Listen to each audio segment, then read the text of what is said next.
Content warning. The Adventures in HellwQrld podcast talks in depth about QAnon, which means we have to talk about all kinds of child abuse and violence against people. Listener discretion advised. Hello, everybody. I am Mike Rains, a.k.a. Poker and Politics. Welcome to what is sure to be a very exciting episode of Adventures in HellwQrld. It's so special. We even brought Sarge back. He's here. Here's Sarge. I've been here the last couple weeks. I never left. Maybe I don't remember that. And I'm also joined with the mysterious L. Hello, my beautiful babies. That's a good one. He's back. He's back from the grave. -48 was right. It's JFK. What are you talking about? I am Nicole Kidman, and I never went anywhere. I'm just here to tell you how great AMC movie theaters are. Did you see the stills from the new Clone High? Yeah, I mean, whatever. We'll see. That one was it was good, but it's of all the stuff that's getting a wacky 15 years too late reboot or whatever. I'm more skeptical of it than most. I already like the context of them standing next to a restaurant called the Grassy Knoll, where they took JFK for dinner. Yeah, I mean that sort of that was always sort of that show's wheelhouse or whatever. So those sort of little visual gags are pretty easy. But we'll see what the actual writing is like. Yes. Anyway, but no, I was making fun of one of my favorite things on earth, the intro roll to when you go to see AMC movies for the past year. There's this, and they have them edited down to various lengths. And sometimes when we'll go to the fancy screen, we'll get the fucking 2-minute long full version. Nicole Kidman is really laid it on thick, telling you, "Yo, how great are movie theaters?" And me and Foxy went and saw Dungeons and Dragons at a not AMC, and they had the pre-movie roll where it was the primary cast telling us how big of a heroes we are for going to the movie theater.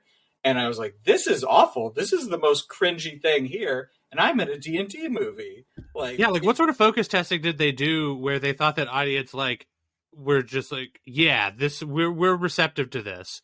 Everyone I've ever known has hated those moments where they're pandering to you, the audience, to try to solicit your future theater business. It's just what the fuck? I'm already here. I was like, we have a contract. I show up for this movie, and then you are allowed to advertise for your business to me in the form of previews for future movies. That is it. And in some places, concessions. I mean, you can advertise the concessions too, but we already have an established format for you to advertise the services you provide. You don't get to interject new commercials to just be it's great. Just the concept of movies. Am I right, guys? And it's just shut the fuck up. I'm already here. Literally in this thing, though, where you get popcorn that somehow tastes better than popcorn at home. I'm that's not a mystery. They drown it in butter. When I'm making it at home, it's microwaved, and it doesn't have a tenth of the butter. Yes, the best possible spice is me not having to make something. That is how it comes out spiced. The way I like it is I order it and then it arrives. I'm just so tasty and flavorful. Yeah. Yeah, we have a whole new business called DoorDash. Where's the Japanese word for that flavor? You know what I mean? Remember how there used to be the 5 core flavors, and then science decided to step in and just be no, nerds. There are actually a bunch of them. Well, I propose the next one. It is a purely psychological flavor where your experience is enhanced simply by virtue of the fact that you did not have to make this shit. That is how Blue Apron keeps tricking people. They're giving you half of that experience. And insisting that it's cheaper than buying regular groceries. And it's just no, it's not, though. You're absolutely fucking wrong about that, bud. Yeah. I just love the idea of going to a concert and then the band gets on stage and before they start playing, there's thank you so much for coming to our concert. Concerts are so important. And you coming out here and doing this is very special to us. Thank you. Please, for the love of God, keep attending concerts. And Now imagine that, but it's Nicole Kidman. Yes. Yeah. And every time you watch it, it seems like somehow there's someone at some sort of sinister soundboard making her sound more or less Bostonian, depending on which version of it you're watching. every once in a while I'll go with my friends and like we'll be listening to it. We'll start cracking up and just looking back and forth at each other because every once in a while it'll be super mellow, but you'll get the one cut where she's just like, "Kablamo, here they are." I will defend bands. I've been to a lot of shows where the bands have thanked me for coming to the show. That's not that weird. If another band came up and was just like, that was not playing that night, it was like, well, I just want to thank you for coming to the venue. Aren't venues great? But, but that's what I was saying. Is like the concept of the concert, where the concept of concerts is incredible. Yeah, thank you for listening to music like generally, folks. Am I right? Yes. Amen. Isn't music grand? Music. Isn't this genre of entertainment good? Shouldn't you enjoy this genre more? Oh, God. Even if it's not us, guys, we're just happy that you're out here listening to music. So please stop just downloading it and please come see us so we can sell you a t-shirt. Yes. Put it in! Buy a t-shirt!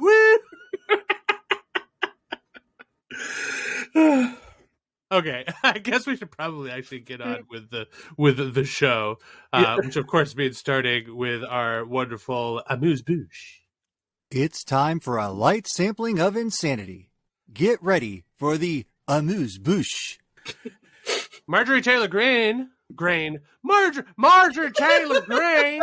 I heard one heck of an interview, I said. I tell you what. No, Marjorie Taylor Greene decided to give herself one hell of a stupid dumb fuck interview because, of course, any interview featuring her would be both stupid and dumb fuck, although this one was even scintillating in its madness. So I will go on over to Mr. Mike Raines to explain to us what's going on with MTG in the news cycle this week that doesn't involve her Trump-related bullshit. We'll get to that later. Oh, yeah. So for some godforsaken reason, 60 Minutes decided to air Marjorie Taylor Greene and give us this whole thing about how she's like a conservative firebrand who's like speaks her mind and people like have to take her seriously. It's like, no, we don't. She's a crank. She's an idiot. And the best part about this interview was just the fact that Leslie Stahl just let Marjorie Taylor Greene say all kinds of shit. Didn't push back at all. No, like her pushback was to eye roll or say, "Oh no, you can't say that." And Marjorie Taylor Greene was like, "I just did. What are you going to do about it? What are you going to do about it, Leslie? Nothing. That's what you're going to do. You're going to do nothing." And MTG declared that the Democratic Party is, quote unquote, the party of pedophiles. And this is because Democrats are okay with children that have, like, and we're talking about different ages and all this kind of stuff, but they're okay with children expressing that they might be trans and that they have these feelings about their gender identity, and that the Democratic Party doesn't go, "Oh, no, you're just a dumb kid. You don't know what you're talking about." We're like, okay, let's talk about this. Let's see what's going on in your journey to figuring out who you are. And the frothing, raging, transphobic nature of the Republican Party, like, man, it is their boogeyman right now. Like, there's a blink and you'll miss it. Like, protect trans kids in the new Spider-Man preview. And already I've seen 3 different pieces on how Spider-Man is promoting genital mutilation. Like, Marjorie Taylor Greene and the right are just, the culture war is about trans people and they have to bring it up every chance they get. Yeah, they got nothing else, and they got nothing else in this world. So it's just literally, we lost on gay marriage. People have found out that gay people aren't scary and monstrous. Gay people are real. So now we have to try to go to the next out group. We have to attack the next group. And this is the thing, is that the LGBTQ plus community knows that if these people, quote unquote, win on demonizing trans people, it never stops there. They will go right back to going after gay people, and they will just keep doing this. They will just keep moving the out group to wherever they can get it to. Whoever they can effectively demonize and have it be societally acceptable, they will do it. And right now they think that, like, this screeching and yelling about trans people is a winner, which there's no evidence for that electorally. I mean, it feels like the more anti-trans and sick about this stuff you get, the less popular you actually are. Because it's just weird. It's just weird to hate people. I mean, there might be people who are like, these trans people are weird. I don't like them. But they want to just put their head down and get through life. And they want to they want to be mad at the Democrats and their dumb wokeness. But when you're on TV 24/7 screaming about genital mutilation and these children, and they're just like, bro, dial it down. Relax. I don't need to hear this all the time. You're making this weird. All right, Mike. Virtue properly signaled. We get it. You love trans people. Which is a great sentiment, and obviously we all support trans folks here on the show, as we've talked about before. But I do have to get the train back on the tracks so we can get back to talking about specifically the stupid shit Marjorie Taylor Greene was saying on the airwaves, and not broadly her hate. She also got booed out of New York. Are we going to do all the New York stuff with the Trump stuff? Yeah, I don't know. Are we doing New York stuff with Trump stuff or Marjorie Taylor Greene stuff with Marjorie Taylor Greene stuff? Well, I figured that we would get to the whistle incident when we were talking about all of the Trump-related nonsense. She's carved out her own little segment of madness for herself in this interview. And I will say that there are many different camps for how to feel about this interview. And I'm not sure that all the members of us HellwQrldians agree on which side we're on.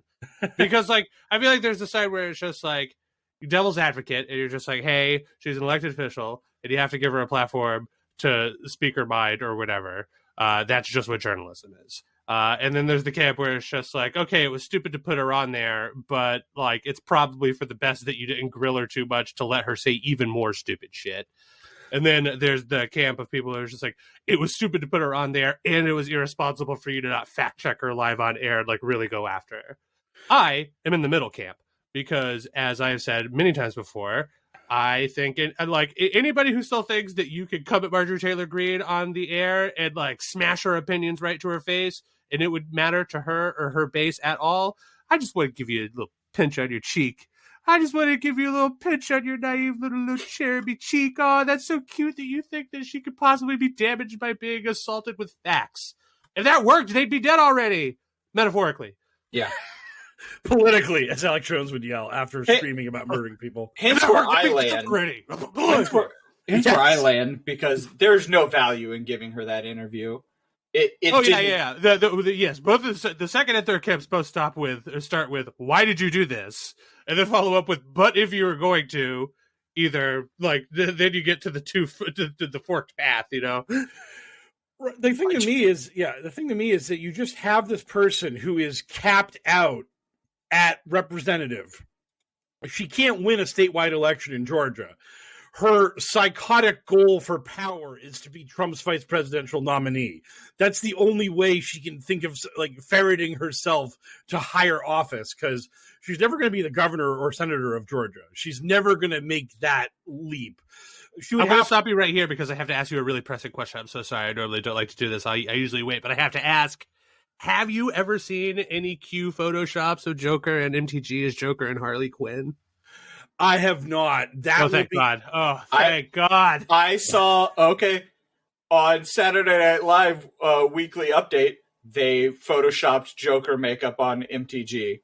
So that's close, but it's not the same thing. Yeah. I'm glad that even Q hasn't escalated the madness to starting to ship them as their sort of their madness avatars / weird romantic stand-heads for bad decision making. Yeah. Anyway, continue. She used Q as a springboard to get elected, then has moved just far enough away to be on committees and taken seriously. She's back on committees, right? Yeah, the Republicans have the House. Yeah, McCarthy put her back on committees as part of the way to get her vote for the speakership, which is all he wanted. So yeah. And now she's, like Mike's saying, she's stuck where she is unless Trump can, fight through 34. Now I'm going to give you the. I just want people to Google Trump 34. Yeah, great. Wonderbar. We're getting there soon, Sarge. We're getting there soon. It's gonna happen. He's like a mad dog, this Sarge. Trump Rule 34. Just check it out. He just can't get. He's been waiting. He's been waiting so long for the payoff. And that's now how we got him here. back in the ring again for a second, for a rare Back in repeat the second. record, I was here last week and the week before. Okay, so moving swiftly along, because again, we'll have more opportunities to talk about Marjorie Taylor Greene later, of course, because why wouldn't we? But Mike insisted that we talk about this some sort of special election that I, of course, don't know anything about. So I turn it over to Mike to explain why we're talking about it. Okay, so Wisconsin is one of the most corrupt, gerrymandered, absolutely ridiculous states in America, where I think in the last couple of elections, the Democrats won roughly 60% of the votes statewide, yet Republicans held like 60% of the state elected seats because they had just managed to draw the lines in such unbelievably ridiculous ways that they made it so that they weren't even a functioning democracy, and Republicans didn't even have to listen to their constituents because they had effectively exiled them out of all the districts they needed to control. So there was finally a special election in Wisconsin, and the special election was going to replace a conservative judge. And if the liberal judge got elected, this would give Wisconsin Supreme Court a liberal majority, and then liberals can file lawsuits against gerrymandering and for abortion rights and all kinds of other fun shit. And then the liberals will approve this because we're no longer just reading the law. We're actually just legislating via the judiciary. And the Democrat judge won in a landslide last night, 55-45. And this was a state that Biden won by like 0.0002% in the 2020 election. But the people of Wisconsin are so fucking fed up with this shit. They were like, nope, fuck you. We're blowing this out. We're crushing this. So now, basically, the Republican machine of Wisconsin is finally going to be broken at this point, and Wisconsin may actually achieve something resembling representative democracy in the near future. Because if you remember, when the 2022 midterms were going, the Republican nominee for governor literally stated, "Once I win, no Republican will ever lose in Wisconsin again," and then he lost. So they're Wisconsin's Republican Party is pretty overt about the authoritarian fascism and how your vote, we really don't want it to matter here, so fuck you. I love how they're just like, if you, the people, elect me your representative, I will make sure that your votes no longer matter. And somehow that isn't working. It's like, yeah, it's amazing. So weird, yeah. Because of course, for now, like in that scenario, of course, the Republican votes are matters. But broadly speaking, he's just like, I will kill democracy if you elect me democratically. Yes. Yeah, and this was such a devastating blow to the Republican Party at all that Alex Jones' friend and part of the January 6th bullshit, Ali Alexander, went on Telegram and said, "That's it. I don't see a path to 270 for the Republicans in 2024. We're screwed." Basically, he just knows that if Wisconsin's Republicans can't throw enough sand in the gears to fuck with the election in 2024, Wisconsin's going blue, and they really need to win Wisconsin if they're going to have any path to winning the election for Trump. So, yeah, this was a kind of under the radar election that a lot of people have been talking about, and now finally it came and went, and all of that was great, but also what was great was the bitter caking loser of the election declared that he wished he had a worthy opponent to concede to, but that didn't happen. And what? Way to admit that you lost to somebody that sucks, right? It's just like if I had a worthy opponent, that would be fine. But I lost to this unworthy guy. It's like when I lose at Magic and I tell my opponent, I didn't lose because you beat me. I lost because my deck betrayed me, or like I didn't draw the cards I need. You didn't beat me. I lost. Like that's. I will never forget. Sarge just triggered this memory in my head. I was playing. It was either Magic or Lord of the Rings or something. But I was playing a card game, and my opponent's deck betrayed them in the most vicious way possible, and I beat them. And the guy looked at me and said, "Good game. A monkey could have done that." And then just grabbed his cards and stormed away. I was like, "Sorry, man. That's what happens. Sometimes you lose." Brenda, That definitely sounds like some Lord of the Rings style shit. Because I remember feeling like I was playing like a monkey and still crushing people in that game. Probably was. Like the state champion that one time he showed up in our little store when I was like 13, and I borrowed your deck and then crushed him. I didn't know it, and I beat when state champs and Magic still mattered. I beat the Nebraska state champ at an F&M game, and that's when ratings were still a thing. And oh man, never have you seen a more salty Midwest teenager. He was, that was back when everybody had a rating score instead of the standardized smash or pass rating system we've all gone to now. Yeah, his rating definitely took a huge hit losing to me, and he was so salty. Yeah. And finishing up his concession speech, he declared, "Good luck to Wisconsin. You're gonna need it." So, you could have done that. Die mad, you salty bitches, Republican Party. You're the best. It's like all the people who said they were moving out of Chicago if Brandon won, and Brandon won. So yeah. Oh yeah, I've seen a lot of people complaining about the Chicago mayoral election. Also, I saw some paid for blue check mark on Twitter being like, "I'm officially questioning the results of the Chicago election." I'm like, oh really? It's official now. Yeah.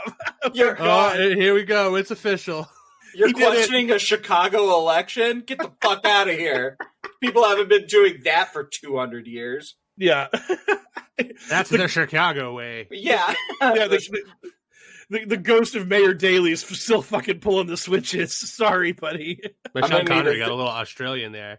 Anyway, we want to move on from talking about Chicago and Chicago and the good news about the special election, which I am glad that you brought up. But at the same time, fuck you for making us talk about Wisconsin. Get out of here.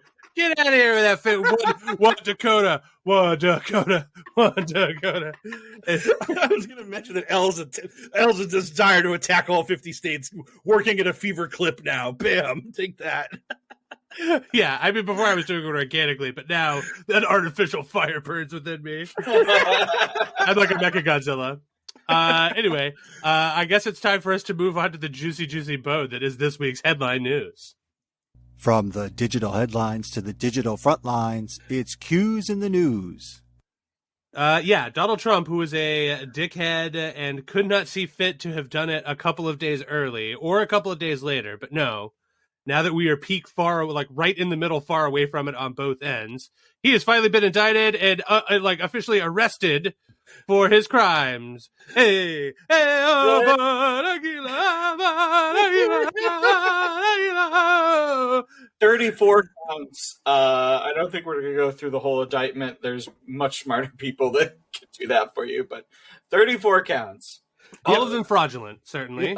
Yeah. Fraudulent business records, falsifying business records, and they are all felonies. They are all juicy felonies. So that's wonderful. I have seen so much bitter caking and so much complaining about this and how, this is so bullshit. They're going after him over this and blah, blah, blah.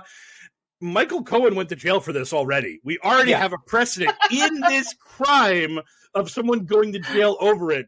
Does Michael Cohen get to dip into a time machine and get those years of his life back that he spent in a club fed?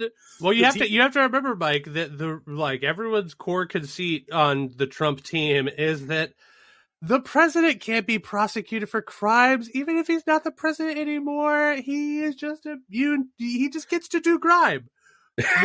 Whoever gets elected to office, the highest office at the land, they just get to crime it up.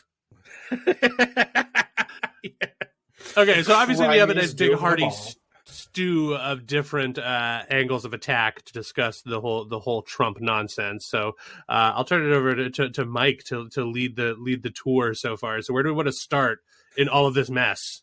Well, the first thing I wanted to talk about, which I guess because technically we're a QAnon podcast and all that good stuff, is QAnon's reaction to all of this was basically, "Bring it! We back Trump 1,000,000%." The digital soldiers fired up their Photoshop factories and got to work. Oh, did they ever? Oh my God! So this thing has. Because they have to react to everything positively. This is an incredibly important part of QAnon.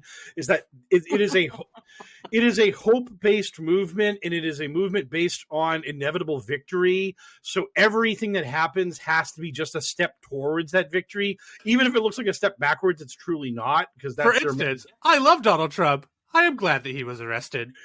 Yeah, exactly. Wait. Mike, is this the storm? Is the storm upon us? So there is part of the QAnon mythos is Q stated that the first arrest would trigger a mass population reaction to it. And once it became kind of obvious that all this stuff percolating around Trump might result in his indictment, a lot of Q people were like, what if Trump is the first arrest? And then this... Because originally it was Hillary. Yeah, it was originally going to be Hillary or Obama or maybe Comey or Fauci. It was going to be one of their enemies. But then as the tide turned, they were like, wait a minute, what if it's Trump? And this is how the normies get woken up to how corrupt our system of justice is. And that's what triggers the Great Awakening is by Trump getting indicted. It just flips the script and it just turns everything around. And so now that this has happened, this is the path they're going to go down, where Trump is actually the first arrest that Q was promising us all those millions of years ago, back when Q was actually posting.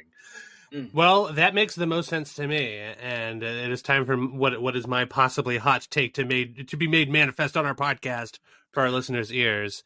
That would be in line with other QAnon predictions, because I think Donald J. Trump ain't shit anymore. I think he is I think the bloom is already off that rose. I don't think he's got even half the juice he used to have. Like, failing at reclaiming your presidency was a blow that he could not weather. Like, my skin is not tingling even a little over the fact that he is, like, being brought up on charges. I just couldn't care less. I'm just like, oh, I hope they stick. But people are like, oh no, you think there's going to be marching in the streets or like crazy riots with a bunch of loss of life or whatever? I'm just like, no, absolutely not. None of that is happening. January 6th was like all they had in the tank. Like, they're just going to piss and moan on the internet, and then eventually, Donald Trump will go away. Yeah, I do think that Trump will win the Republican nomination, mostly because I just don't think that they have anyone to supplant him with. DeSantis sucks. And I think that really what's going to happen is we are going to have the most boring election, like, basically ever from a results standpoint, because the cake is baked on Trump. He basically got the same percentage of votes that he got against Hillary that he got against Biden. It was just that there was no more third-party bullshit, and more people voted to just give Biden a bigger cushion that he was able to win the Electoral College. But it's like Trump's ceiling is somewhere around like 47%, if that. And none of this shit is going to make it better for him. There's no one who was on the fence who was like, oh shit, Trump got indicted. I was thinking about Biden, but now I got to go Trump. I mean, there's no two ways about it. I mean, my God, you indict somebody, that obviously makes him way more politically viable. So holy shit, I'm on it. I'm on it. And I've actually seen some people like worrying. They're like, what's Trump going to do to court moderates and independents? And I'm like, nothing. He didn't do it for the last two elections. This election, he sure is fucking going to do it. Yeah, and if he shows up in a fucking orange jumpsuit to a moderate's house, or, whatever, if they don't live on Mars and have heard that he is being investigated for federal crimes, it's like, I wasn't on board before, but now I really love it. Right, exactly. Oh yeah, getting charged for crimes. Yeah. It's just so silly to think that this guy's got more juice now than he's had in either of the previous two elections, where he, again, did not break 47% in either one of them. And that now is the moment where the American people will finally wake up and take his side. And it's just adorable. I mean, in a way, and nobody's mobilizing anywhere, right? I haven't ain't nobody going anywhere and doing anything, even though if you were one of the people questioning whether or not Donald Trump could become a political martyr, and your bet was no, then congratulations, your winnings are coming soon. They're coming in the mail. Right. The judge in his indictment literally told him, do not go onto social media or TV and incite violence or intimidate, the nation, intimidate basically everyone that could be a juror or is a witness in your case. And then he immediately goes and does that. And his son truthed out a photo of the judge's daughter. Trump called the judge a Trump-hating judge or a Trump-hating wife and family. Yeah, the judge was just like, I do not want to hit you with a gag order because I understand the immense First Amendment situation about having a current presidential candidate under indictment. So I'm going to tread very lightly and hope that you will be able to fucking mind your own business. And Trump's like, nope. I'm going to make you do that gag order. Absolutely going to make you do that gag order. Yeah, immediately no. Yeah, just can't help himself, is just going to dig a bigger hole for this shit like you read about. Because Trump and his lawyers managed to get the next time Trump is going to be actually in a courtroom pushed to December 4th of this year. So we are like 7 months away from that. And he's just going to talk shit about this judge for forever. So at some ill-defined point, probably around the end of the summer, a gag order is going to be issued, and then Trump's going to violate it, and they're going to haul his ass in the court, and we're going to have the ultimate fun of having Trump facing a contempt of court citation that could have him hauled off to jail. Of all the ways he could possibly go to jail in this whole thing, his own dumb, bad behavior is like number one right now. How it could be achieved. Because, again, this trial probably won't resolve until after the election. I mean, if he just kept his yap shut, he could probably kick this can down the road, but that's not who he is. He's incapable of being quiet and just being even remotely kind of, I don't know, an adult. So as a result, he's just going to make this worse on himself. It's basically the end result. There's no two ways about it. He is absolutely going to fuck this up. Well, yeah. I mean, that is his way. Yeah. It's all he knows. Yeah. So the QAnon perspective on this is, of course, it's part of the elaborate 5D chess prophecy first domino. I mean, I know I feel like the first domino has fallen. Oh boy, no. I'm just sitting here being whelmed by the whole situation and wishing that there was more juice to it. Can I get more juice to it while also securing people's lives? Because I don't want there to be any actual life-threatening violence. I would have perfected the kick straight at the line. I want it to land. I want it to stop right there. He wants to pin Team Trump right on the 1 yard line. Wants that ball to land perfectly. It's for the good of the show and our ability to sell out in the future. These QAnon people, they can't keep flaming out. If Trump can flame out, then who can't? It is interesting that we did have the mobilization that we did have was basically people waving Trump flags as Trump's car drove to the airport to then fly him to New York. I don't mean to imply that certainly that absolutely nobody showed up. Of course, some people showed up, but we didn't get a January 6th. No, it's just oh shit, 4/3 or whatever, a day that will live in infamy. Nobody it's just it was the day where Donald Trump, much more peacefully than any other United States citizen, got led by a full motorcade to a place to be arrested. Right. Exactly. Yeah. It was just this really by the book event. He went to the courtroom. He said he was not guilty. He sat at the defendant's chair. People took photos of him. There's a hilarious courtroom sketch of him that was made. All that stuff happened, and it was just the process. It was just the American judicial process beginning its incredibly slow, grinding operation towards this thing. And the one thing that really just absolutely blew my mind was I saw just a little bit of coverage And I actually saw some idiot on TV being like, couldn't this backfire on the Democrats? And I'm just thinking to myself, like, the Democrats didn't indict Trump. It was a grand jury in New York who saw the evidence and then filed to indict. This wasn't Joe Biden, like, ordering Trump's arrest. The Democrats didn't arrest him. Like, just the idea, because even our shitty media wants this to be some sort of weird, like, straight up political thing where, like, Team Blue is now prosecuting the leader of Team Red because that's how American politics work. And it's like, no, this was a crime. This was a crime that we knew about for a long, long time. Like, where, again, a guy already went to jail over it. And when he wanted to write a book about that crime, Bill Barr and Donald Trump threw him back in jail for trying to write that book about the crime. And then they had to let him out because he served his time. Do you think these successful indictments, successful in that he actually got indicted and charged, lead to more in other places? Do you think that it makes, like, the Georgia ones more likely? Absolutely. I don't see how he is going to absolutely get indicted. The federal indictment from Jack Smith about the documents is 100% going to happen. What they do about January 6th, that is, I think there will be a January 6th based indictment at some point. I don't know why Georgia's dragging their feet. It almost felt like Georgia was waiting for New York to go first, but we had the foreman of the grand jury. We had her on TV literally saying, yeah, we recommended indictment charges against him. So I don't see why not on Georgia. So I really do think that all the people out there who are doing this ridiculous, oh, the American legal system is so weird and there's so many permutations and you probably committed 4 felonies today without even knowing it. And it's like, fuck you. That's bullshit. Like, the idea that we have this inscrutable legal system that no one can avoid running afoul of if they don't do the right thing. It's ludicrous.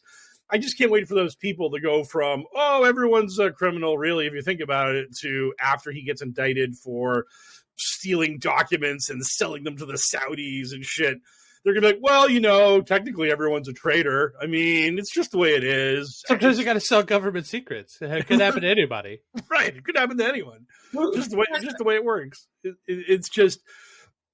So I do think that probably in like 3 or 4 months, this case is going to be the least of Trump's problems because he's going to get the big boy crimes coming at him in the very near future. And it's going to be like, oh yeah, remember when he was merely indicted for falsifying business records to cover up a hush money payment to the porn star that he had sex with once? Oh man, those were the sunny days of the Trump legal system battle, because now he's being indicted for actual national security crimes.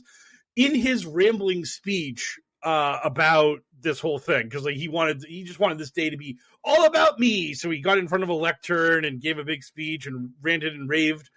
He did let it slip that, oh yeah, by the way, I am being looked into for violating the Espionage Act. I am actually that stolen documents thing. It's much worse than you thought. It's really bad. So, like, it's like so bad. You have no idea. They're talking treason. I could get the death penalty.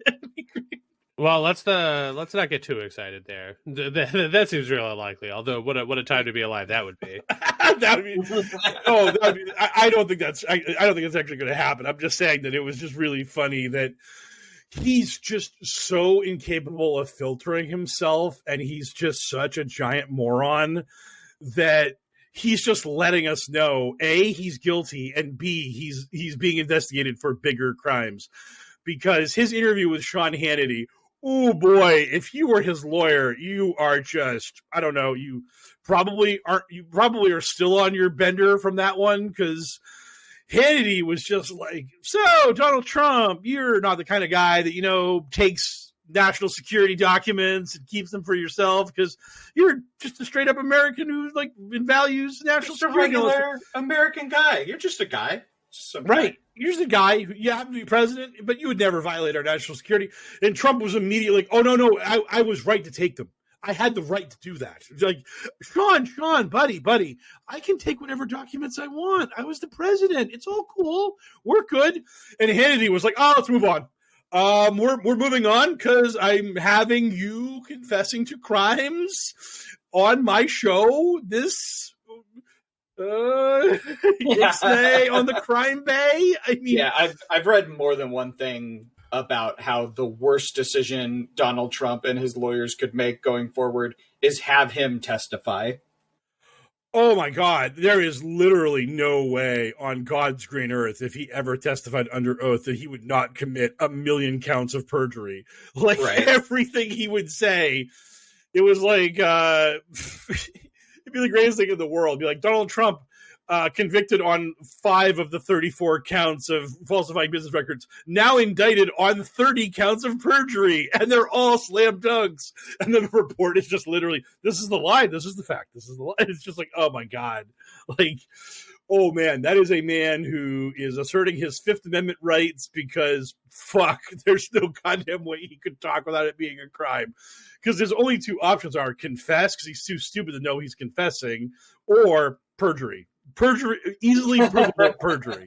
That's it. I mean, it's okay. Well, just when you thought it was safe to get back into the political landscape of America, no. Here comes Marjorie Taylor Greene again, as prophesized and promised earlier in the show. She's back, and we are going to talk about her yet again, the old double dip, because she had some stuff to say. She was among a few politicians that showed up to go to bat for Donald Trump before scurrying away, like the cowards they are, among them being George Santos and MTG, who we're going to talk about now, and presumably some others. So I'll let Mike, like, some of this I actually know about for once, but I'll let Mike take us in. Mike, who all showed up to voice their physical, actual bodily support for Donald Trump? The thing that's really funny about that is I didn't see, I was trapped in an airtight seal basically during the indictment. I just saw the Whistlegate thing. I just saw Marjorie try to scream and yell about how America's republic is falling and we need to be saved. And then she was drowned out by whistles. And then after she was drowned out by the whistles, they found the guy that gave out the whistles, and he was actually a pro-Trump protester who was handing out whistles, and he didn't know that Marjorie Taylor Greene was in the area and that his whistles had been used to shout her down and crush her bullhorning into the crowd. So basically, the pro-Trump people accidentally worked against themselves to ruin Marjorie's attempted star-making performance that would turn her into the vice presidential nominee for the Republican Party in 2024. Have we figured out what she was trying to say? I mean, she did have a bullhorn. You could kind of make her out. She talked for 2 minutes. It's all culture war nonsense. It's nothing worth like repeating. How many seconds into it did it take for her to mention like children's genitals? That's their big sticking point. They love to talk about them. 45 seconds. They cannot stop talking about those things that they claim to hate. Like, it's just like, why would you discuss it at like literally every moment of your life? Then get the fuck out of here with that shit. I don't want to think about those. Get out of here. Yeah, and she had that post on Twitter about, again, the Democratic Party being the party of pedophiles, and she has this video clip of like Biden leaning into this kid and talking to him and making it look all creepy, and look at this weird Biden guy getting frenzy and handsy with this kid, and obviously he's a sicko. And the actual context of the video was that the kid has a stutter, and that's like Biden's big thing, because Biden had a stutter too, and Biden's like the ultimate avatar of the stuttering community, because he's like, I overcame my stutter and now I'm the fucking president. So you think he leaned there real close? It was just like, I'm gonna fuck you. Sorry, that was terrible. I couldn't resist. No. Yeah. The look on Sergeant's face was so great. That was very bad. Yeah, that was worse. Yeah, I've done worse. I mean, not that we haven't cut. No, everything stays in nowadays. Who knows if we're cutting that one? I mean, look, I'm not. I have nothing against anyone with a stutter. I don't mean to disparage them. That is the part I'm the most. I have nothing against the pedophile community. Like, no. We do a content warning at the top of the show that there's going to be like horrible discussions like that. But the stutter thing, that's a stray that I would like to apologize for. The other stuff is covered by content warning. Scoreboard. That's putting the content warning. Content warning. This is a comedy show. We have to talk about people that are obsessed with pedophiles. I'm sorry. Yeah, and it's just this really. It's just everything they do. They always find this shit where basically, if Biden is within like 50 feet of a kid, they will find a freeze frame where the look on the kid's face is a little awkward or a little off, and then they're like, boom, post it. Yeah. Like how many times did they follow up those images with the picture of Trump with Epstein? Right? Like, is there pictures of him like with Epstein and or Ghislaine and like just palling around and just being like, we're all rich, and like back then our boy didn't seem to. I mean, he was just a babe in the woods. How could he have known? How could he have known when he was on the island personally? Trump is literally quoted as saying Epstein likes young girls. I mean, that's taken out of context. He meant another guy. He meant Epstein's a very common name. And Donald Trump lives in New York, a city filled with many Jews, a great many Jews. You know. Yes. Yeah, it could have been Jeff Epstein, not Jeffrey. Absolutely, totally different guy. 100%. It was his Mexican Jewish friend, Hefe. My name is Jeff. Yeah, just so ridiculous. It's so silly that their guy is literally very easily linked to the most famous child trafficking monster of our age. And well, just since the goat died. Rest in power, Michael Jackson. Now, you guys both made very sour faces when I made that joke. Before he died, he was literally the poster boy for grooming children. So don't come at me with those sour pussies. I love Billie Jean as much as the next guy, but that dude had problems. My question, it wasn't a sour face about Michael Jackson. I was more just wondering, like, in my head, I was like, did Jerry Sandusky die? Did the Catholic Church die? We've just had so many. Did Gary Glitter die? We've just had so many events with pedophiles in the recent memory. You know what? That's fair. So it is a much closer discussion than the quarterback one. I should have been a little more clear when I said my pick for the GOAT. Yes. It's just Jimmy Savile dead. Like, yep, yeah. Oh god, that fucking monster. QAnon loves bringing up Jerry Savile because he's the perfect example of their idea of the evil celebrity elite that like hid their crimes for forever. And it's like, well, they got exposed. I mean, it sucked that he didn't get punished when he was alive, but we all know he's a monster now. So they had to remove his gravestone so people would stop pissing on it. Like. Yeah. I mean, that seems like it's in poor taste. You just leave it there to be pissed on. He was a monster. Yeah. Right, exactly. People need a designated pissing spot. Yeah, what are you talking about? Fuck these people. Yeah. It's just like, oh, what did he did? Oh, yeah, let it fly then. Yes. Absolutely. Oh, he did what? Oh, let us put that back up there for you. So sorry to remove that. I have to assume he was buried in like a really fancy cemetery. And it's just like, you know, people are there mourning their rich grandma, and they look over and it's like, that guy pissing. Yeah, that's Jimmy Savile's gravestone. Oh, all right. Yeah, exactly. Just laying flowers down. It's just They should just have built like they should just build the plastic walls of a porta potty around it. Yeah, that way everybody wins. Everybody can let their feelings be known, and nobody else gets disturbed. And the little kids, it could just be like, "What's going on over there?" She's like, "Oh, that's construction, honey. That's a portable loo or whatever." Yeah, we'll tell you when you're older. When we go and piss on it. Yeah, well, that'd be like the coming of age in Britain is when you get to take your first piss on Jerry Savile's grave. It's like, oh man. Anyway, Mike, I expected you to know more about the Santos thing than I did. I heard that he showed up and then was quickly ushered away because he was, quote, afraid for his safety. But I guess he was afraid of his safety from reporters. I guess he just kept being mobbed by reporters while he was there. And then he wimped out and ran away like a soft person. His kryptonite is reasonable questions that he should have answers to.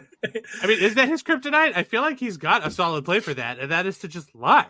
just lie about it because, like, what are they going to do? They've made it clear, like, they're not kicking him out yet. How many more lies would need to be uncovered before they finally did the do? Well, I think that probably at this point, his main concern, avoiding reporters and answering questions, it would involve the person who brought up the fact that they were a part of his credit card skimming crime spree that he was the ringleader of. So I don't think he wants to like talk about that little thing that's now being looked into by law enforcement, because I mean his entire life is just one giant crime. So the fact that we actually have people on the record being like, oh yeah, by the way, this was an actual like financial crime that I know George Santos was a part of because I was part of his network of people that were stealing credit card numbers off of people in public, in restaurants and shit. I can see why George would not want to be like, oh yeah, let's talk about that. Let's talk about the thing that could actually like lead to charges against me. Not that the a million other things couldn't eventually get me in legal hot water, but this is just a straight up outright crime that has been talked about in the recent past in my like. Why did this guy do this? Why did he try to win a fucking House seat? Did he think that there'd be no heat on him after he became an elected official holding a national office? It's just like, you know, if I'm sort of glad that he exists, if only because it's like it is a metric that we have gotten better in some ways as a culture, or at least more tolerant. Because can you imagine how nuclear the bombshell would have been in the 90s? If somebody that was elected to a position like that was discovered to have been a secret drag queen. Like, oh my God. Dude, Bill Clinton shit got all fucked up from an extramarital blowjob. Like, a secret drag queen? Holy shit. Game over, man. Oh, yeah. I mean, he would have had to have resigned in disgrace immediately because that would just be so untoward. Think of the children, all of it. I mean, it's... No, despite Republicans trying to make America great again, by which I mean make it the 50s, by which I mean, I guess now make it the 90s, where that's not acceptable. Like, you know, fucking, like, thankfully, we've like, despite their best efforts in hating drag queens, like, as a society, we've come to love drag queens because they're delightful. It's just a different sort of performance. It's like kabuki or whatever. It's just a genre. And, you know, like, I just think it's so funny that it would have been complete poison in the 90s. Now, completely acceptable, whatever, who cares? But what Republicans are desperate to do is get back to that juicy time where we can hate him, where we can hate his guts. And it's like, he's on your team. Right. I mean, that's what's so funny about it is that they're the ones screaming about this stuff, and it's like, yay, then kick him out of Congress. If this is the bad thing that's grooming our kids and is evil and wrong, you have George Santos. You had Donald Trump nuzzling Rudy Giuliani's boobs. We've done, like, drag is just a part of American life for forever, and you idiots are trying to generate this ridiculous moral panic over it. It's so absurd. It's so ludicrous. But never ask those people why, because inevitably the conversation will, and I can't stress this enough, turn to discussing children's genitals. Yeah. It will just happen with it. You'll be able to count it down. Get out your fastest little board game sand timer and turn it over immediately, because you're getting it within 30 seconds, baby. Oh, absolutely. Oh, man, you will not be able to finish boiling an egg by the time they get straight to the raging transphobia, because God, it's just so funny to me that this is where we are in America, where we have these frothing mad lunatics on one side, and on the other side we have this 80-year-old Irish Catholic dude who's just like, let trans people be, leave them alone. Like, the fact that our president should be, based on his age and his religion, just like probably kind of bigoted about this kind of shit, and Biden's just been like, nope, gay people are cool, trans people are cool. I forget who it was, but there was some right-wing shithead who tried to get him with the gotcha question. And they were like, hey, Biden, how many genders are there? And Biden answered, at least 3. And then they tried to follow up, and they were just like, can you identify them? Can you name those genders? And Biden was like, leave me alone. So yeah. he was just Secret Service. Back Yeah, his hand. Secret Service pushed this person away. Remove them from my general location. Secret Service, give me my katana so I can kill that man, because apparently the president is immune to being prosecuted. Yes. Yeah. Oh, wait, we're getting word that they're not? That's so weird. I thought I could just decapitate this journalist with my katana. Wall in office. Wall in office. You know what? That would be a great precedent to set. I would love to see. I mean, imagine how much more contentious the race for the president would be if it was clear that once you got to the office, you became immune to being prosecuted for crime. Like, I feel like some more savvy people would start getting involved in politics just to try to go for the brass rig. Can you imagine if, like, the head of a corporation suddenly made it to presidency and they were just like, oh, as long as I'm doing it, it's not a crime then, eh? Well, looks like it's time to make a little profits. Guess what? Your subdivision swimming pool? Toxic waste. It always has been. I'm just letting you know. It's now. like by the authority vested in me is simultaneously the president of the United States and the CEO of the Disney Corporation. I hereby induct all of you 10-year-old children as official Disney employees. Congratulations. Go make merch. Yeah. I'm just turning America into one giant sweatshop, and you can't do fucking anything about it. President, boom, nailed it. Literal. Yes, that is my signature on your quote unquote paychecks. So no crime, no crime. I believe we can all agree that there's no crime here. No, absolutely none. I've just seen so many people talking about how, if you charge Trump with a crime and stuff like that, more presidents are going to try to like fight to not leave office and stuff. And it's like, he already did that. They all do. Every last one of them. They all run for re-election. They all try to stay in power. Trump literally tried to organize a coup to remain in power after he lost. Like the idea, if you make it clear that being the president makes you immune to crime, then more people are going to do all of the horrible shit that our guy pioneered. That's not fair. That's our thing. Oh my God. It's just, and the one thing I love about all of this is nobody is actually arguing that he didn't do it. The only people who are arguing he didn't do it are like QAnon people who are like, Trump is innocent. He's the most blameless man who has ever lived. The most virtuous human being that has ever existed. The fan fiction is so psychotic. I've been posting screenshots of the nutso shit they've been posting, and people are like, this has to be paid for. There's no way people can earnestly believe this. And I'm here to assure you, dear listeners, people do. They are this fucked up. They really do see Trump as some sort of bizarre messianic figure who's going to save humanity. It's insane. Yeah. See the last couple of years in QAnon. Right. It's just the way they are. But any legal analysis is mostly just like, well, now this here is kind of supposed to be a misdemeanor and they bumped it up to a felony by doing this stuff. And I don't know if that's going to fly over the judge, but I haven't seen any legal analyst being like, yeah, Trump's going to be able to beat this because he didn't do it. It's like, no one's saying that. Literally everyone's just sad that A, these are the charges against him, and B, that he got charged at all.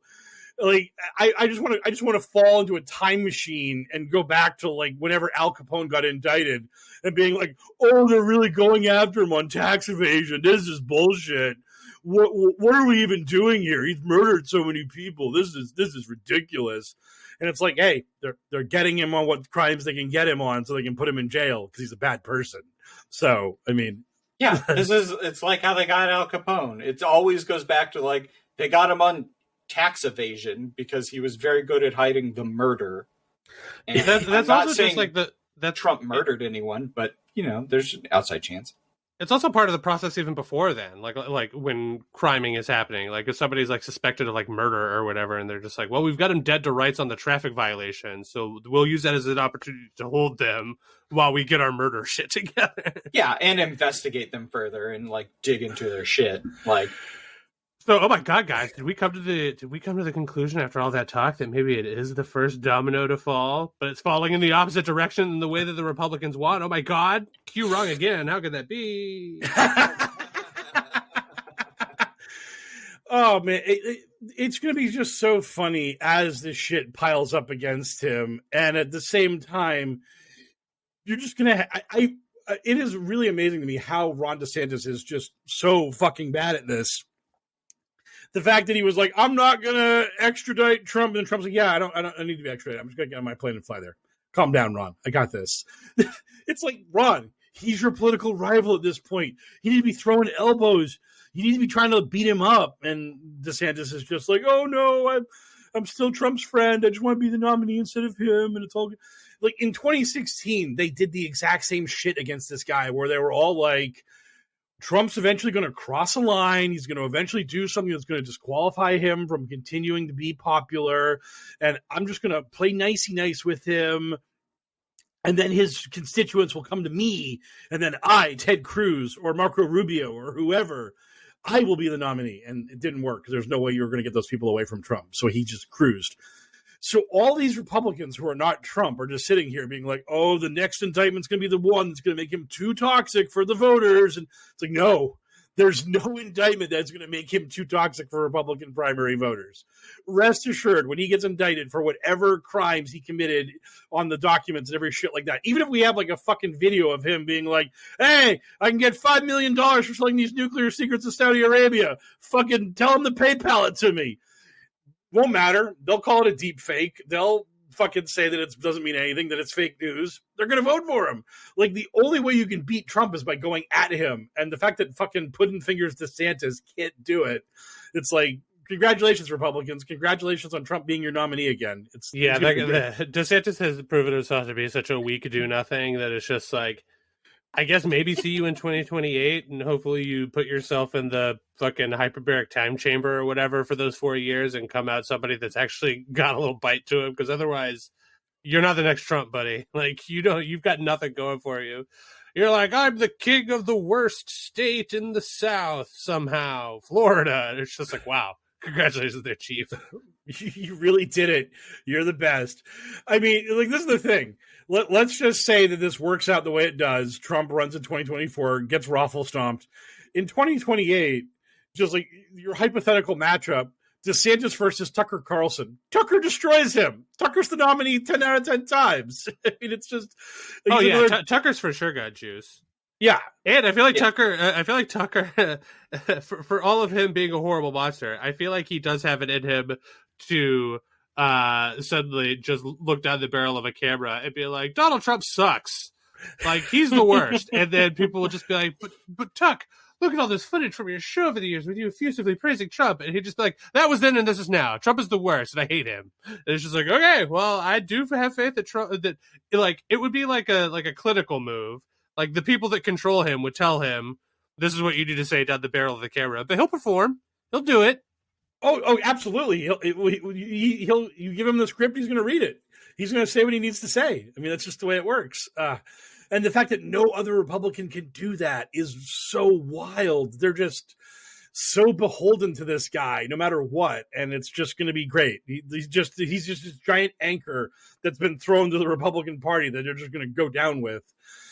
Between that and their burning hatred on trans issues and their absolute psychosis on abortion rights, it's just like, man, can you make yourselves less popular? Can you really just alienate more and more people with your bullshit? I actually saw someone talk about, this guy was just like, man, I'm pro-life, but if we have to go to like a ban at only 15 weeks in order to win, it's okay. And then that guy got crushed. Everyone else was like, no, this is our hill to die on. Like, no abortion ever, or 6 weeks maximum. Rah, rah, rah. And it's just like, man, like, I'm going to let you in on a secret of American electoral politics. Fetuses don't vote. Women do. And yeah, look at Idaho. They've passed some of the most restrictive abortion laws, and to the point where doctors can be charged with crimes. And 2 hospitals have had to close their maternity wards because they can't get doctors to work there. They're just like, no, it's not worth it. I'll be charged with a crime for half the shit I need to do to deliver a baby. Because you guys I have a new pitch for the greatest show ever. Having found out that becoming the president makes you immune to crimes, an enterprising, forward-thinking abortion surgeon or whatever runs for presidency and wins, and then becomes the busiest abortion doctor on the earth. I was going to say a supervillain, but like DC already did that with Lex Luthor. But we just have someone carrying out George Tiller's legacy by becoming president and then just going to all the reddest states and performing all the abortions. Like literally, they're like, "Look, everybody, my vice president is actually kind of running the government. I'm just doing my job legally in the states where it's illegal to do this, and waiting for enough Supreme Court justices to die that I can appoint liberals to the court to finally get Roe reinstated, because America's fucking political system is that fucked. But until then, refer all questions about legislation or America's foreign policy to my vice president, because I've got a lot of abortions to perform, because that's what I was elected for, is to just help out women in red states." And dear reader, or I guess listener, if you think that I am being a little crass with that, and that idea is a bridge too far, I'll remind you that I think it's like CBS has a show about a scrappy young medical professional whose superpower is Asperger's. I'm pretty sure that got multiple seasons. I seem to remember seeing more he of got that. married in the show. It got at least 3 seasons, I think. Excellent. Yep. Well done. Yes. Asperger's doctor. Let's really hammer it home. It's just like, hey, Asperger's is so bad. Sometimes you're like an X-Man or whatever. Super doctor, because I've got Asperger's. It's really bizarre. I feel like we figured out that was offensive after Rain Man, but apparently not. Like now it's just like, hey, don't worry. Whatever disorder you have is cool as long as it makes you hyper useful. Look at the team, Rudolph. We hated your deformity before, but now we love it. So yeah.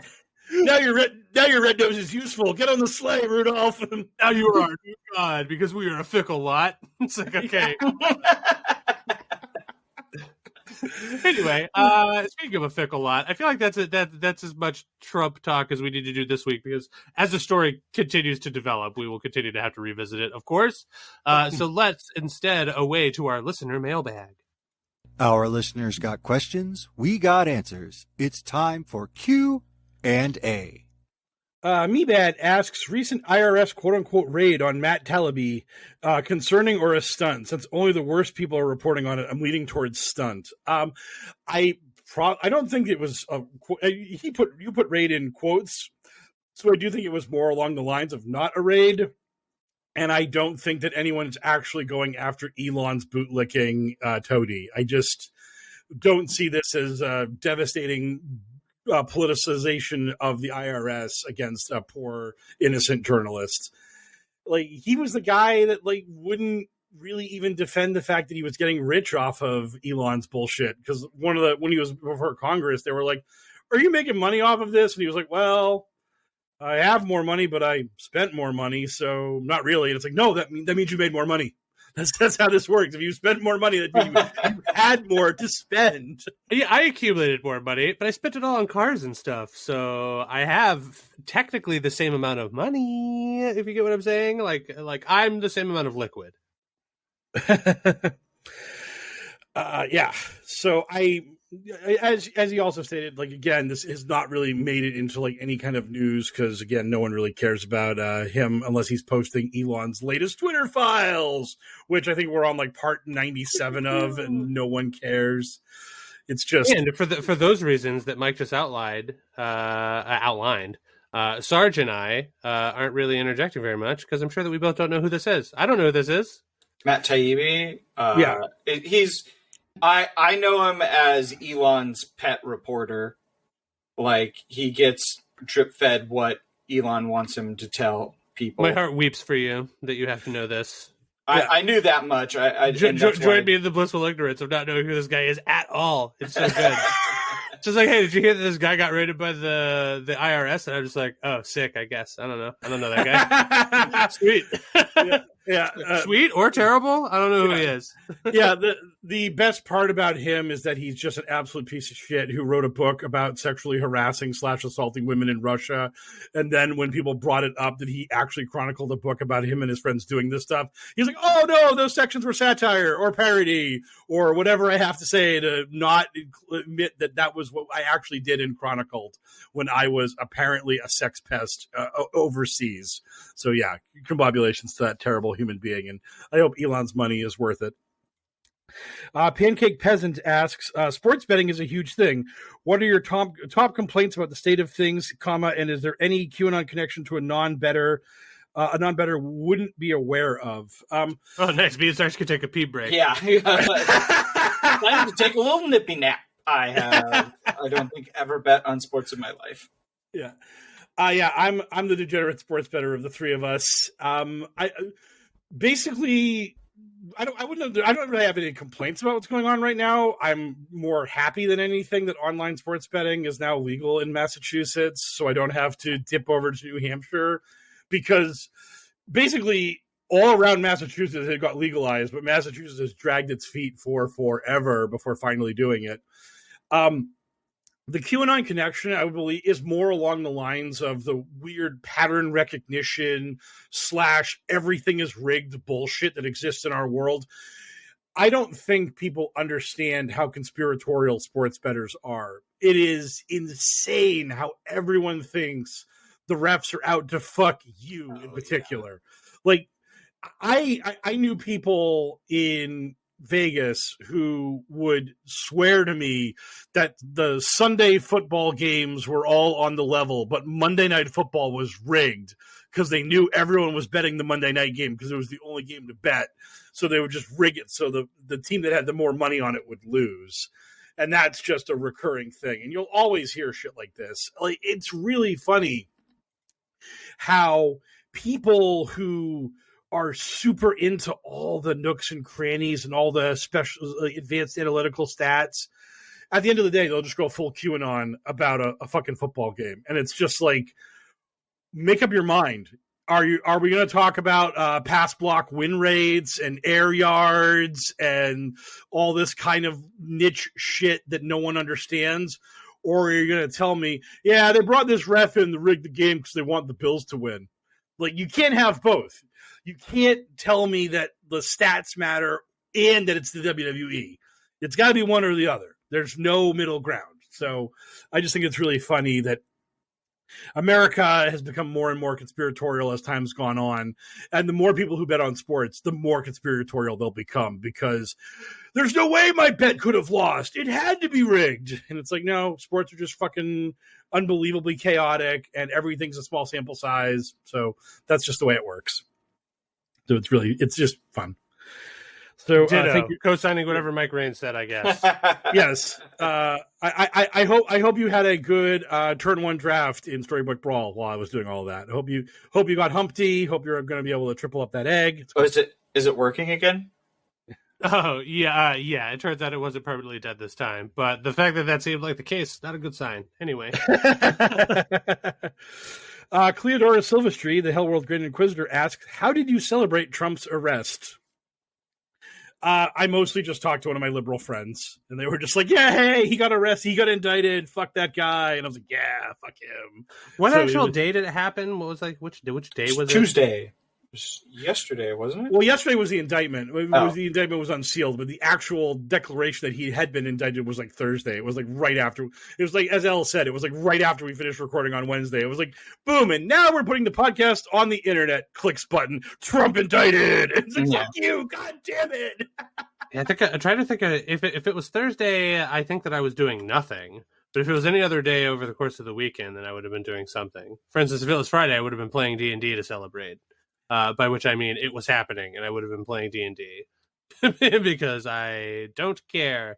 Certainly not enough to celebrate. I mean, when he is like behind bars, that will be a cause for celebration. But like, if you know, like, I'd be fine with just a conviction. They're like, he's arrested. It's happening right now. See it. And I'm just like, yeah, lots of people get arrested and they get off. So shut up. I watched OJ get arrested. I'm that old. Like, I was there when OJ got arrested, and it was clear that he did the thing, and he was never the president, so he had no leg to stand on there, like, regarding his invulnerability to crimes. And, yeah, but then he got off, and I was just like, oh, it looks like the justice system, like, isn't perfect or whatever. Took that lesson, like, away at, like, age 6 or whatever. Yeah. Me and a school bus driver gave each other a look as the result came down the pipeline, because we were driving home from some field trip. And we were both just like, really? And I was just like, now as an adult, I get to remember that moment and just be like, I was like 6. I shared that moment with like an adult ass person. We looked at each other, we were both equally confused as to what we were hearing. Anyway, I think I may have actually told that story on the podcast before. No, you haven't. I never heard that before. Yeah. That was awesome. I think you told me, but I definitely you haven't told it on the pod. Anyway, Sarge, did you tip any champagne back when the deed was done? I think I had a drink or something. I think I was like, I was, as I am want to do lately, I was probably painting something, and I stopped to look at the news feed and saw he was actually factually indicted, and I was like, hey, rad, like, had a drink, man. Didn't dance in the street or anything. I am also just pretty much waiting for an actual like conviction. I don't think he's ever going to see the inside of a jail cell, but an actual conviction would, I'm fairly certain, mean he can't legally run for office anymore, and would take him out of our hair quite a bit. Yeah, I think it's kind of the way it is with at least these crimes. I think that, like, potentially the national security shit, I think that could get to a point where it'd be possible they'd have to do something with like house arrest or something, because the whole Secret Service detail thing would be really weird. Like, Yeah. Hey, Secret Service guys, you have to go to jail with Trump. It's like how when an Egyptian pharaoh died, they like killed all his servants and they had to go in the pyramid with them. It's like, no. Secret Service they're not priests. They're not sworn to secrecy, right? If they see him do something illegal, like, they have to say something, right? That is a part of the recent testimony about the documents, is that a bunch of Secret Service agents have testified before the grand jury about shit. So if Trump told them, hey, move these boxes, the Secret Service are allowed to tell the grand jury, yeah, we moved the boxes with the documents in them. I just thought about it. I was like, wait a second. They're not sworn to secrecy. They're, in fact, technically law enforcement. If anything, they'd have to say something more. Yeah. Exactly. So thank you for the question. Sub-Zero Shirt Art asks, Mike Rothschild's book, Will Sommer's book, and your book are in a cage match fight to the death. What are your finishing moves? I can't even wrap my head around the idea. I don't even know how a book would land a finishing move. Each book would kind of fall on the others, or they'd be stacked up like dominoes. Do a backbreaker. You can't slightly anthropomorphize books in your head so they can produce such maneuvers as the paper cut and the spine breaker, both of which Al got to the same joke as me, because books have spines. Submission hold, the earmark. Yes, that is excellent. I'll allow it. I am. The last thing I thought that this question would obtain is Elle going on a hilarious riff, but it achieved that. So now this question... That's his whole job here. Yeah, that's my function. But I just didn't think it was there. The question just so paralyzed me that I had nothing. And then Elle just like jumped up to the plate and hit a home run. I'm like, fuck, man. I mean, come on, man. And the event, the pay-per-view event is called Off the Top Shelf. And Good one. Yeah, Good one. I mean, come on. It writes itself. Bazinga! A pun inside of a pun. It's punception. This is like the people going into the fucking Eminem's lyrics and coming up with like triple entendres and all kinds of stuff. Just wait a minute, let him cook. Yeah. I'm like, Code of the Matrix book puns. Oh, this is going to be our newest podcast within a podcast about book puns.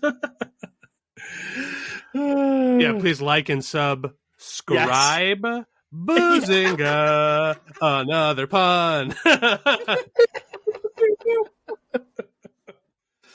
You're a real undertaker. Yep. Yes. Leach from Buffalo asks, how do you plan on spending your eminent Nicira Jisira cash windfall?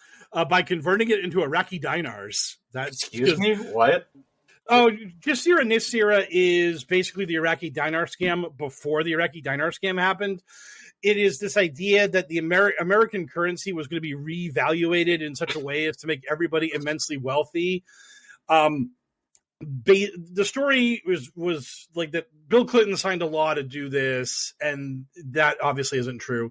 And then there was a furtherance of this conspiracy theory that the law Bill Clinton signed to go into effect was going to happen on 9/11. That's why Bush did the World Trade Center to distract everybody, and then he like signed some paperwork to suppress it so that it hasn't happened yet, but it legally has to happen. And as soon as we defeat the deep state, we will find the Jasira Nasira legislation, and we will all be filthy, stinking rich. Here's the thing. Non-economists need to shut the fuck up, because here's how money works. If you tell somebody something has no value, then they'll treat it like it has no value, and we'll have hyperinflation. So, you fucking fungus brains.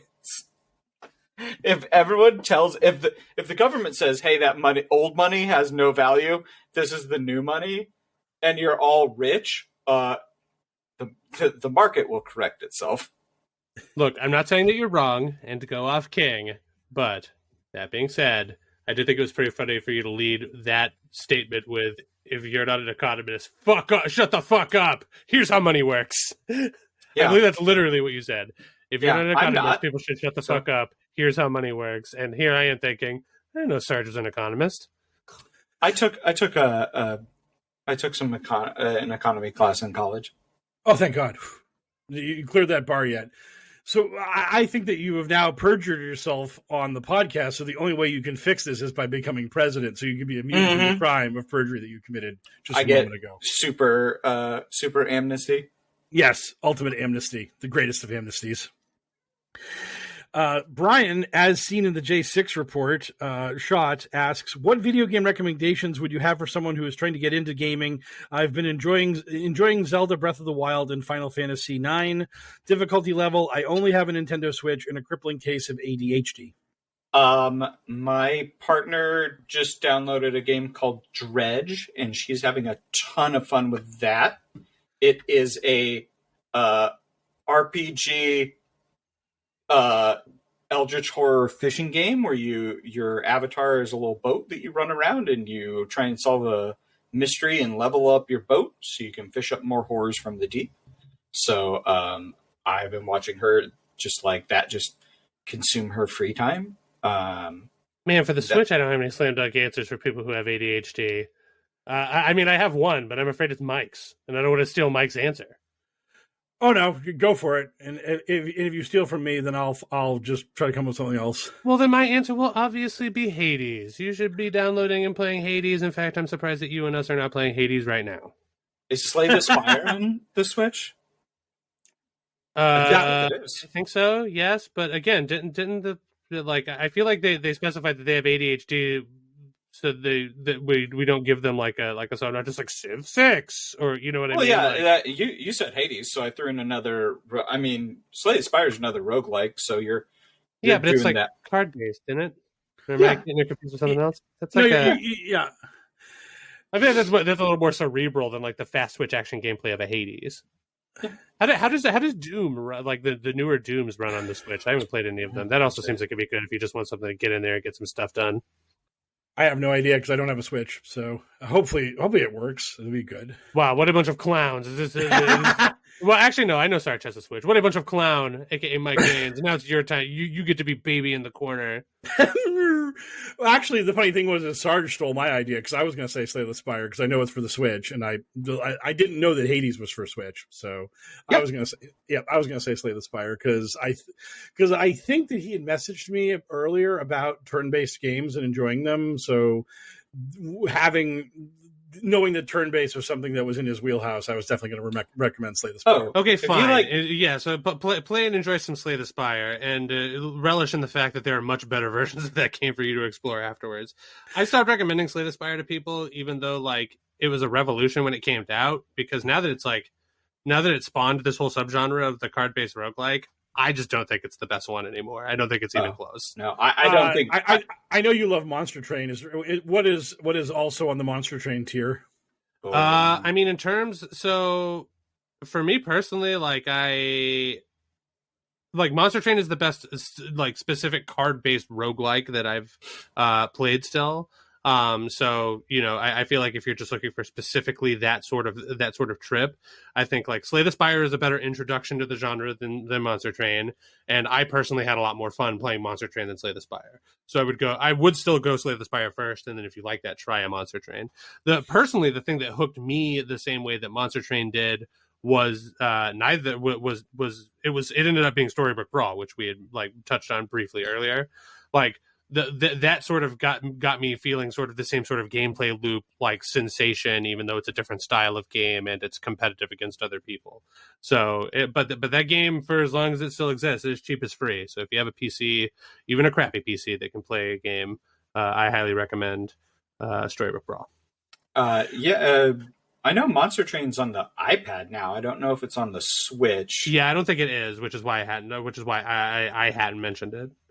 Yeah. But if you like turn-based games, and then the Advance Wars 1 and 2 re-release, I think, is actually out now.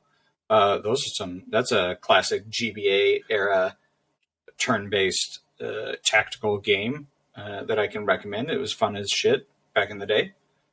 Yeah, the Switch is great for turn-based games. Like, there's Through the Breach or whatever it was called. Oh yeah, is one that's like pretty divisive. But I hear that the people that like it really like it. Any of the Advanced Wars style games, the Tactics Ogre style games or whatever, they're making remakes of a lot of this stuff too. So. Oh yeah, Tactics Ogre Reborn is very fun. Tacky Ogie. Yeah, I've been playing that on the Switch when I'm not painting. I'm in a bit. My hobby's very much running grooves, and I'm in a painting groove right now, so I'm not doing much else. But well, there we go. A diverse assortment of recommendations. Yep. So, final question, as always, is what are you guys looking forward to? Oh, did I just place the Domino's order? I'm gonna slam this greasy pie into my face, and while I finish my laundry and enjoy the rest of my day off. It's gonna be good stuff. I don't actually have much planned this week. At some point, I will probably end up seeing the Mario movie. I guess I'm excited that the Dungeons and Dragons movie was a fun and decent time. Like, it wasn't, it's not winning any Oscars or whatever, but it definitely cleared my bar of 7 out of 10 movie going experience. So yeah, it was super fun. That is exciting. And then I have a new D&D campaign in the works, but that doesn't start for another 3 weeks. So it seems a little premature to spend my excitement on it now. I'll cash that ship in later. So for now, Domino's gets it. Way to go, Domino's. Way to be available and have me in your loyalty program system so that I had a free pizza to redeem. Free pizza, and you don't have to make it. That triggers like so many different taste palette possibilities. The Japanese are going to have to make up like 7 new words for that. Yeah, and they could also make up a word if they don't already have one for being tricked in the way where I'm just like, yeah, they were offering me a free pizza, so I spent $30, and in addition to the other stuff I got, a free pizza will be there. Of course. What about you, Sarge? What are you looking forward to? You know what? I watched the breakdown of the animes that are new IPs that are coming out this season, and I watched the first episode of the #1 recommendation, Hell's Paradise, and I'm looking forward to more Hell's Paradise. It's got brutal, violent ninja murder and body horror and just a lot of great things, and it looks amazing. It's Studio Mappa, so I'm looking forward to some more Hell's Paradise. That shit is very good. I am looking forward to more Taskmaster, because finally the new season has come out. Yep, I saw episode 1. Enjoying the new cast. Always that question of how's the new cast going to perform, and they seem up to the task. So. My God, I didn't know it had started. It is hot and fresh enough where I should be able to pirate it on YouTube before they start taking them down. Yes, yeah. So, yep, episode 1 I think was on last Thursday. So yeah, they're broadcasting live in the jolly old Britain on Thursdays, and I usually can find a way to watch them by Sunday or so. So I get to enjoy all that good stuff, and also basking in the tears of all wrestling fans as they sob uncontrollably now that Vince McMahon's dumb, incompetent ass has reclaimed control of his company, and he's going to run it right into the ground. So my schadenfreude from that is delightful. You people thought he was ever not going to ruin your fucking beloved pastime. Yep, you're wrong. So tough break, everybody. Enjoy all of that, WWE fans. It is truly the worst. That's our contractual obligated talking about wrestling on the podcast. Yeah, I mean, it's bound to happen at some point. So we almost got there, but Mike came through to bail us out there in our time of need at the very end. We had books hitting wrestling finishing moves on each other 5 minutes ago. We had those could have easily have been anime style moves. Yeah, fine. We were talking about backbreakers. Yeah, well, it's at a cage fight, but it could have been like Baki the Grappler or whatever. That's only sort of like wrestling, but it's also sort of like anime, so it's sort of like a lot of things. Anyway, so that's going to do it for our show for the week. Thank you so much for listening and supporting us. If you'd like to continue to support us for free, you can do so by giving us a 5-star review or telling a friend who might be interested in our inane banter. If you have money and you want to donate it to us, we're happy to take it. You can visit us at patreon.com/pokerpolitics, where your donation of $5 or more a month gets access to 40-plus hours of our back content of bonus stuff, including Kabbalah, What We Do Out of Shadows, Mule's Errand, and it will also get you access to whatever bonus content we produce in the future. But you can donate less than $5 a month if you'd like to. Thank you to this week's new beautifuler baby, Anthony C. Welcome to the crib. Is that a thing that I can establish? Does that feel good on the tongue or the mind? Welcome to the crib. You see, because it's got sort of like the two. We'll workshop it anyway. Welcome to the crib, Anthony C., our newest beautifuler baby. If you have money and you don't want to give it to us, you can do some good with it by donating it to love146.org. They're an organization whose vision is the end of child trafficking and exploitation, and they won't talk about the kids' genitals even a little. Thanks, as always, to DJ Minimal Effort for use of our intro song. Still no social media for them, but our buddy Frosty, good old reliable Frosty, our voiceover artist friend, is on Twitter at FrostyVO if you'd like to go check them out and be like, hey, we like Adventures in HellwQrld, and they talk about you, so we like you too, because apparently you are a pretty cool guy, which he is. You can find the show on Twitter at HellwQrld with a Q instead of an O, me on Twitter at HellwQrldL with HellwQrld spelled the same way, Sarge at Sergeant Hell, and of course Mike is at Poker Politics. So if you ever want to get in touch with us, that's the place to do it. That's also where we solicit our mailbag questions. The show proper at HellwQrld with a Q instead of an O. So for another successful episode of the Adventures in HellwQrld podcast, I have been one of your hosts, the Mysterious L, joined as sometimes like a double rainbow, the Mysterious Sarge, and our expert in all things QAnon crazy, Mr. Mike Rains. Good speed, Patriots!